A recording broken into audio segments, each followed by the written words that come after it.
Et comme pour moi, le Casa Sport et Allez Casa sont intrinsèquement liés, je ne pouvais pas faire la part des choses.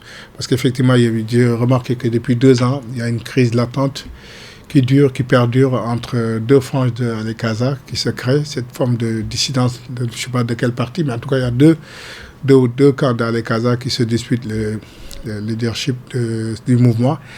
Et je trouve, moi, enfant de Casamance, supporter du Casa Sport, et qui a vécu quand même une belle histoire avec le Casa Sport, quand je vois cette division, cette divergence qui est en train de nuire même à l'équipe première, j'avais décidé en tout cas de prendre mon bâton de pèlerin et de faire une démarche de médiation j'ai rencontré Mme Tamba avec qui j'ai beaucoup échangé, j'ai rencontré le président Seydou Sané, j'ai rencontré mon grand frère Ousmane Diaye Compliqué, le président Noir, une fois on en a échangé, et j'ai vu aussi Malik Djedjou.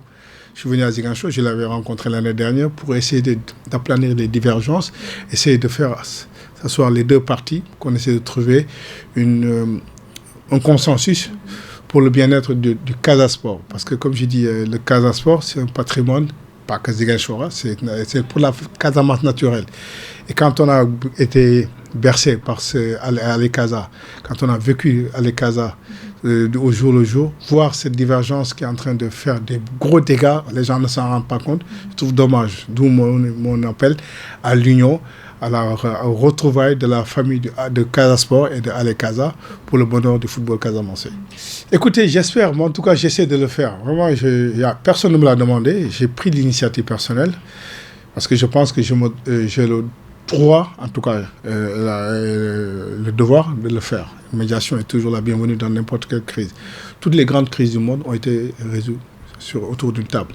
Alors c'est ce que j'ai essayé de faire, mais je me rends compte que c'est pas facile. Donc on m'avait découragé, on m'avait même dit mais tu perds ton temps. J'ai dit non, je vais peut-être y arriver. Malheureusement, je vois qu'un an après, les choses n'avancent pas. À un moment donné aussi, moi, je suis passé à autre chose, j'ai d'autres choses à faire. Et avec beaucoup de regrets.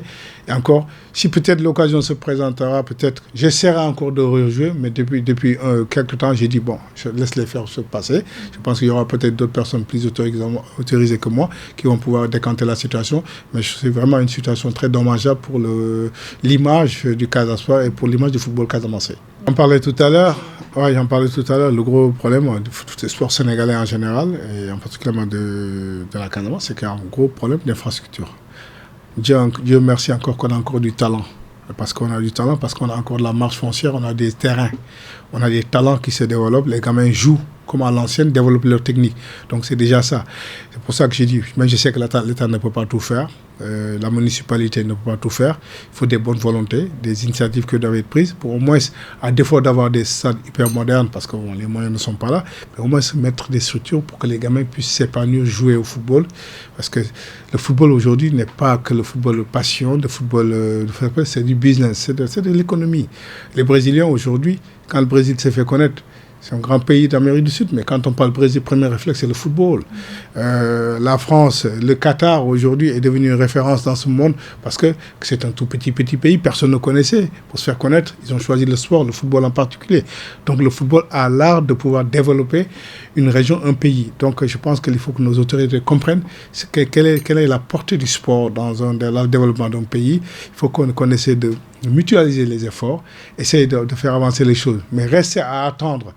Par exemple, les politiques, demain, ce sera un autre parti qui viendra, peut-être ce sera un autre gouvernement, on va toujours repousser le problème. Il faut des initiatives. C'est peut-être facile de le dire, parce que je sais qu'on a d'autres priorités, parce que les moyens ne sont pas là, mais je pense qu'il est peut-être temps de réfléchir au niveau de la municipalité, d'essayer. Ils en font déjà, il faut les encourager, mais je sais que, comme je disais, les moyens ne suivent pas, mais c'est quand même bien d'en parler, d'y réfléchir pour essayer de voir des voies et moyens pour comment développer les infrastructures sportives au Sénégal en général, mais en Casamance en particulier.